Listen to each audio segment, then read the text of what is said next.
The movie begins with the sight of a coal mine located on an island in Japan. Here, a large number of Korean laborers are being forced to work like animals under extremely harsh conditions. Tragedy strikes when a young child is buried alive under a rock and dies. This heartbreaking incident fills everyone with sorrow, and the child's body is handed over to his grieving family. Amidst this suffering, we are introduced to a Korean man who is regarded as the leader by all the other Koreans on the island. This leader secretly speaks to 3 children and tells them they must escape the island that night and return to Korea. Their mission is to inform the people in Korea about the horrific treatment and the inhumane conditions the Koreans are enduring here. One of the leader's trusted men helps guide the children for their escape plan. That night, the 3 children attempt to flee the island. Unfortunately, one of the children is spotted by the guards. Without hesitation, the guards shoot and kill him on the spot.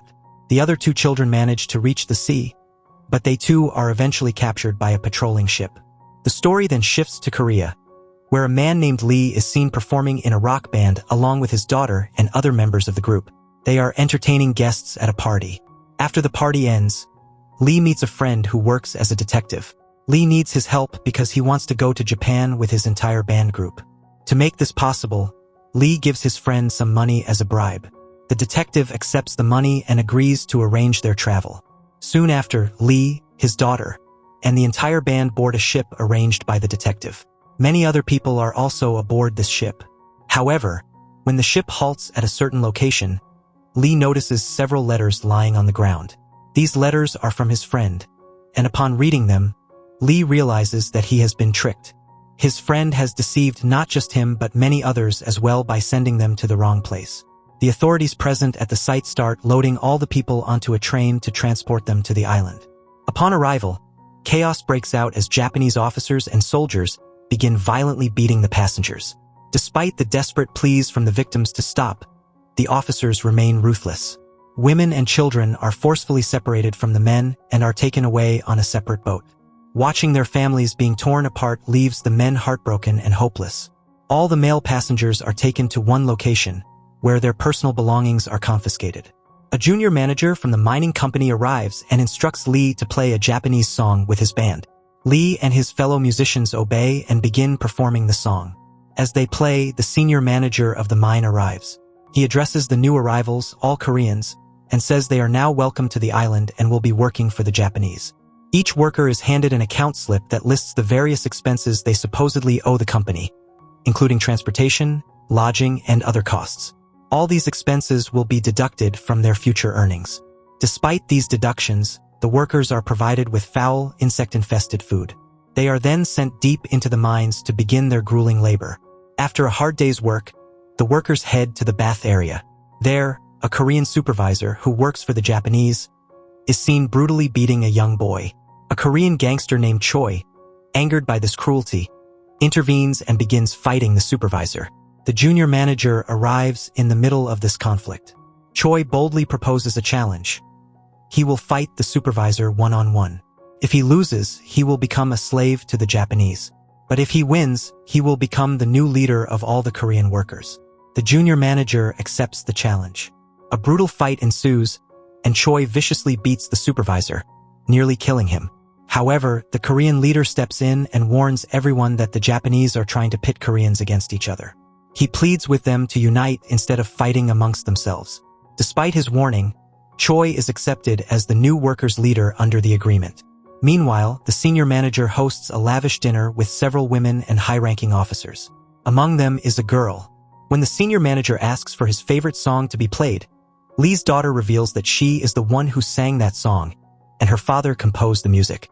Since the senior manager doesn't understand Korean, a Korean woman at the table translates her words.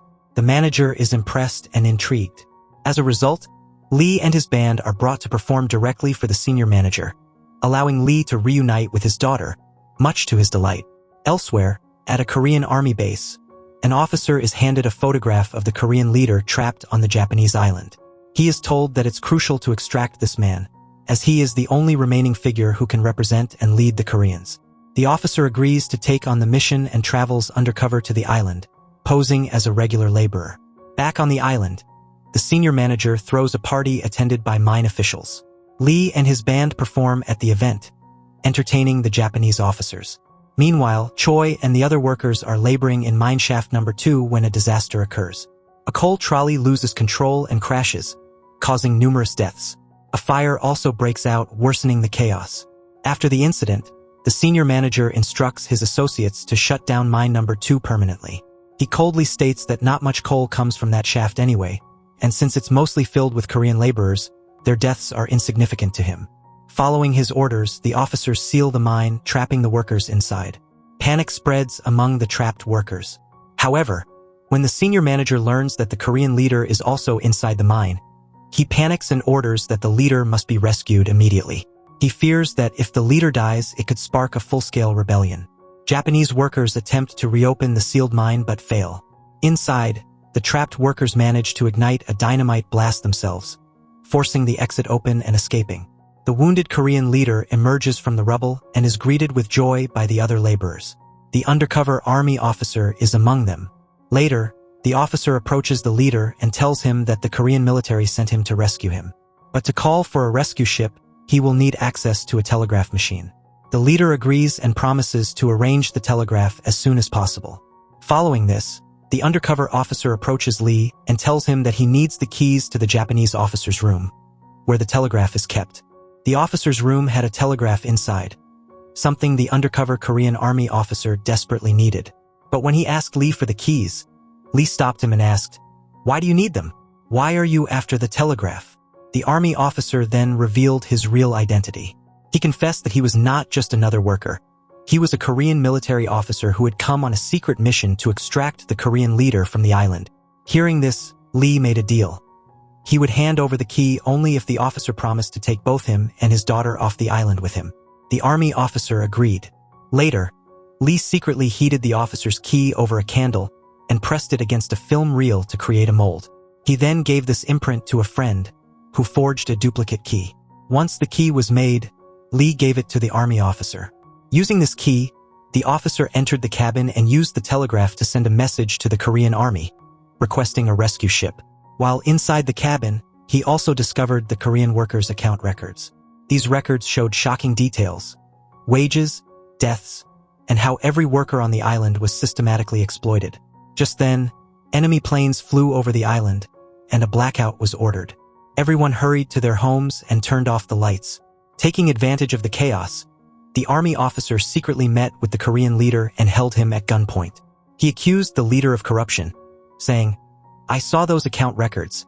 According to them, every Korean worker's wages, even their death compensations, were never given to their families. Half the money went to the senior Japanese manager. The other half went into your account. Your signature is on every page." The leader was stunned and denied everything. He insisted he was innocent and that the Japanese manager was framing him. Before more could be said, Lee arrived with his daughter. But suddenly, explosions ripped across the island. A fire broke out, and the senior manager was severely burned in the blast. The Japanese officers rushed to their underground bunker, abandoning the Korean workers to die.